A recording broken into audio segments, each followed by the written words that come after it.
Hello, we left off on chapter 21, so we're going to go ahead and start reading that right now. If you ever have to live in your car, you are going to have some problems with feet, especially if you're stuck in there with your little sister and your mom and your dad and your puppy and your imaginary friend. There are many kinds of feet problems. Stinky dad feet, the magic marker smell of nail polish on your mom's toes because she says she still wants to look nice, so please just deal with it. Sister feet kicking you just as you're falling asleep. The scratchy surprise of dog feet trying to wake you up. Imaginary friend feet tiptoeing on your head. I thought hard about the feet problem. Finally, I came up with a plan. What's the worst that can happen, is how I figured it. What I did is I took a cardboard TV box we found behind Walmart. I smashed it flat.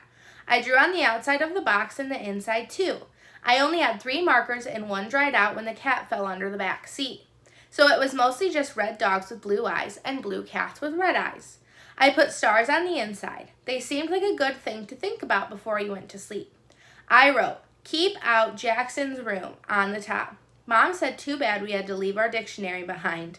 Dad said if only it was really rum. Every night I opened up my box and slipped my sleeping bag inside it. When I crawled out, I felt like a caterpillar in a cocoon. It was almost like my old room where I could think without anyone bugging me. When Robin kicked me in her sleep, she hit the box, which was not exactly the same as kicking me. Unfortunately, Aretha liked to sleep with me, so it could get a little dog breathy. Also, the box didn't help much with the stinky dad feet. I knew we were lucky because we had our old Honda minivan, which had lots of room. I met a kid who lived a whole year in one of those VW cars. It was red and round like a ladybug and just about as tiny. The poor kid had to sleep sitting up, squished between his 2 little sisters. Another reason we were lucky was because my sleeping box was just decoration. Some people actually live in boxes on the street. I wasn't looking on the bright side. It's better to have a big car than a little one when you are living in it. And it's better to have a box in a car than a box on the street. Those were just facts. I wasn't like my dad who kept saying we weren't homeless. We were just car camping.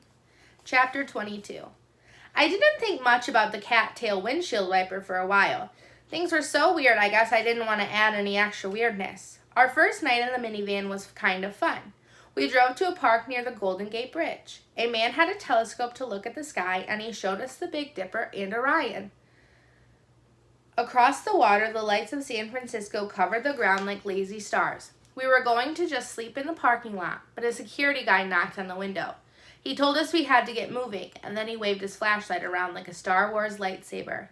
We drove to Denny's, a restaurant that's open 24 hours. My mom knew one of the cooks, and he asked the manager if we could park there for just one night. He said yes, and even let us have some pancakes that were too burnt for the customers. We had more burnt pancakes in the morning. By then, everybody was grumpy and sore. Only Aretha was in a good mood. She loves pancakes. My parents didn't have any work scheduled that day, so we headed to the public library to kill time and wash up. My mom and dad took turns staying outside with Aretha. It's dangerous to leave a dog in a hot car. The library had air conditioning and soft chairs. The bathrooms were clean, which was a nice plus. I never used to think about things like a bathroom clean or not. Whenever I took my bath, my mom would say, "Here comes Hurricane Jackson," because I made such a mess.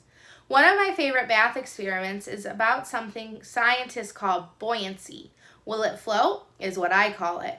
It can get a little messy and it's very interesting. For example, if you drop a mostly full bottle of ketchup in the tub, it will not float, but it will turn the water an awesome color.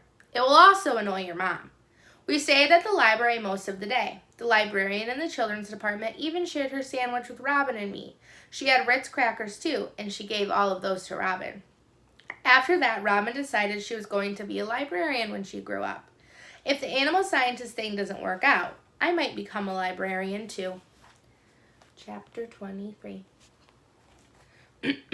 We'd only been living in our van for 4 days when somebody stole my mom's purse, which had most of our money in it because my dad's wallet was falling apart. After we told the policeman, he wanted to know our address so if they found the money they could give it back. "We are between addresses," is what my mom told him. "Ah," said the policeman. He nodded like he'd figured out a hard math problem. My parents and the policeman talked for a while. He gave them the address of 2 homeless shelters where people can sleep at night. The dads go to one place and the moms and kids go to another, he explained. No way, said my dad. Not happening. Robin said, we are car camping. The policeman looked at Aretha, who was licking his shiny black shoe. He said that no animals were allowed at either shelter. I asked if that included puppies. Sadly, he said. I told him my teacher, Mr. Vandermeer, had pet rats. Rats are especially not allowed, said the policeman. There are good rats and bad rats, I told him. I said white rats, like the ones my teacher had, Harry and Hermione, were very clean animals, but wild rats can make you sick. Then I told the policeman how Mr. Vandermeer was teaching his rats to play basketball with a teeny ball for a science experiment. Rats are amazingly intelligent. Basketball? The policeman repeated. He looked at my parents like maybe they should be worried about me. Then he gave my mom a little white card with phone numbers on it. Social services, shelters, food pantry, free clinic, he said. Check back with us about the theft. Meantime, hang in there, folks. We were almost to the car when I heard the policeman call, Hey, Rat Man! I turned around. He waved me back. When I got there, he said, How's their jump shot? The rats, I mean. Not so good, I said. But they're kind of learning. They get treats when they do something right. It's called I couldn't remember. It was 2 long words. Positive reinforcement? Yep. Yeah, I could use some of that myself, said the policeman. He reached into his pocket, pulled out a crumpled $20 bill. Give this to your dad, he said, but wait until you're in the car. I asked how come I had to wait. Because otherwise he'll give it right back to me, the policeman said. How do you know? I asked. I know, he said. When I was inside the car, I gave the money to my dad. He looked like he was going to throw it out the window. I thought maybe he was going to yell at me, but he didn't.